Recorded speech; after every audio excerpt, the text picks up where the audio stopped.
The story begins with a boy named Angus. His mother sent him to swim in the sea, but he chose to sit quietly on the shore instead. Suddenly, he noticed a large egg half buried in the water. He took it out and studied it carefully, just as his mother arrived and told him to come home. Angus quickly hid the egg in his bucket and followed Annie back. Annie was upset because Angus hadn't even tried to swim. He didn't argue. As soon as they reached home, he slipped away to his father's workshop. Soon, his sister Christy returned and asked Annie what Angus had done at the sea today. Annie replied that he'd just sat alone, as usual. Meanwhile, Angus put down his things in the workshop, which belonged to his father Charlie, who was away fighting in the army. Angus looked at his father's picture, then at the calendar, wondering when Charlie would come home. Next, he washed the egg, peeled off its outer layer, and was amazed to see a bright blue interior. Before the egg could hatch, Annie called him again, so he left it behind and hurried inside. That night, heavy rain began, and Angus feared the egg wouldn't be safe in the workshop. He dashed back in the downpour, only to find it had already cracked open. He peered inside and saw a strange creature. When he reached out, it snapped at him, and Angus realized it was probably just hungry. He sprinted to get some food, and when he returned, the creature was calmer as he fed it. Angus was gently feeding his new friend when Annie called once more. Reluctantly, he went to bed.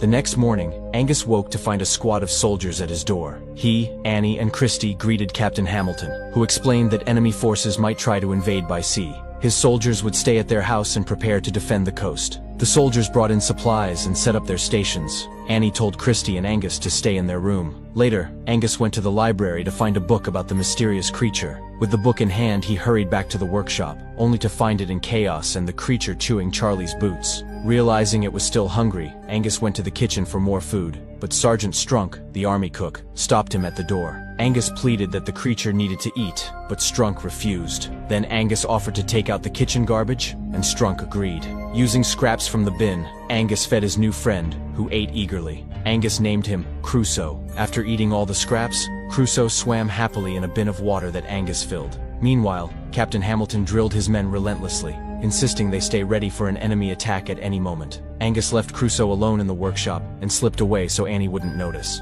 Later, a man named Lewis arrived in town and went straight to the workshop where Annie was working. He asked for a job, and Annie told him he would first have to clean the entire workshop. Lewis agreed and started right away. While cleaning, he carried out the dustbin where Angus had hidden Crusoe. When Angus saw this, he raced over to stop Lewis, but the bin was empty. Angus demanded to know who Lewis was and what he was doing in his father's workshop. He reminded Lewis that his father Charlie would soon return from the war. Lewis replied, "Look, brother, your father can claim the workshop when he comes back, but until then, I'm in charge here." Realizing Crusoe was in danger, Angus hurried back inside, then began searching the house for a safe spot. Meanwhile, Crusoe had slipped into the house. Sergeant Strunk's dog, Churchill, spotted him and chased after him, but the dog was chained and couldn't catch him. Crusoe darted into the bathroom just as Christy walked in. She screamed and ran upstairs. Angus calmed her down and explained that Crusoe was his pet, hatched from the strange egg he'd found by the sea. Christy was shaken but promised not to tell Annie, since Crusoe wouldn't harm anyone. Back in the workshop,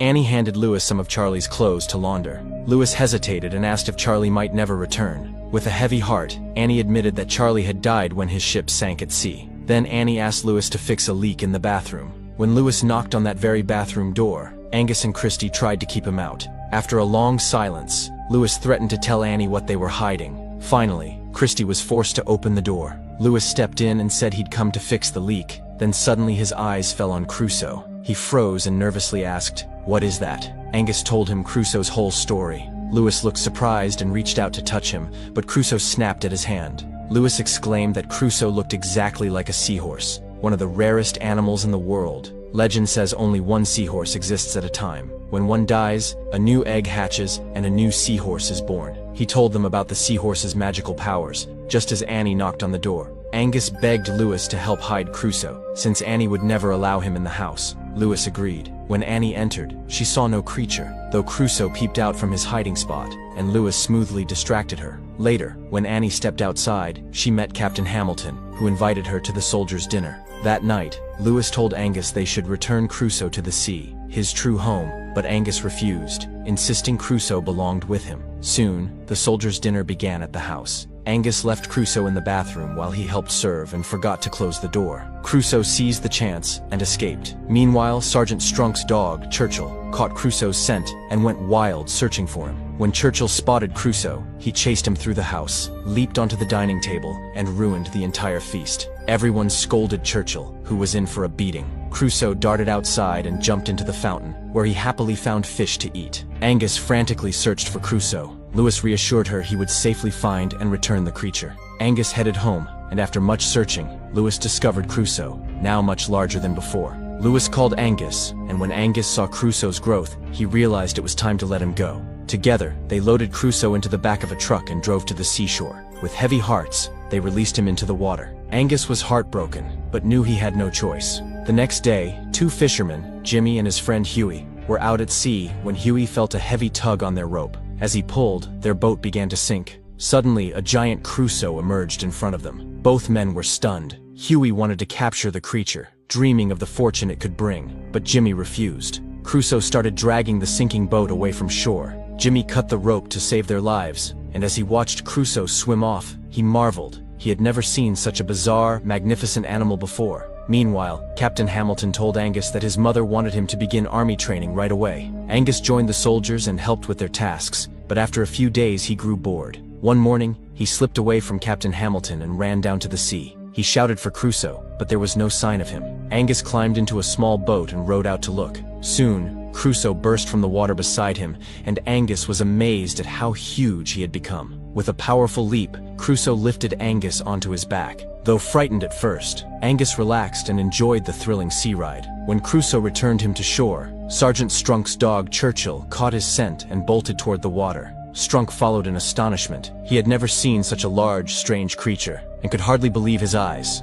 That night, Angus excitedly told Christie and Lewis about his adventure. They laughed and cheered, their joy echoing through the house. Annie, watching from the doorway, smiled and turned to leave. Lewis followed her, and Annie thanked him. Because of Lewis, she'd finally seen her children laugh freely again. Lewis just chuckled and walked away. Meanwhile, Jimmy was telling a reporter named Jock about the strange animal he'd encountered at sea. Jock thought that news of such a creature could attract investors and tourists to the city. Huey argued that the town was fine as it was, but Jock insisted that people had a right to know about a potentially dangerous sea animal. The next day, Hamilton led Annie and her children to a nearby hill to show them his army's preparations and demonstrate the weapons used against enemies. He ordered his men to perform mock attacks on targets hiding in the water. Angus realized this could endanger Crusoe and begged Annie to stop the exercise. Annie couldn't understand his urgency and told him to stand still. Even Christie's plea, that Angus was telling the truth, fell on deaf ears. The soldiers began firing blanks into the shallows, and Crusoe, terrified, struggled desperately to escape. Jimmy and Jock had come to the shoreline hoping to photograph Crusoe, but the animal remained hidden. Frustrated, they built a crude effigy, took its picture,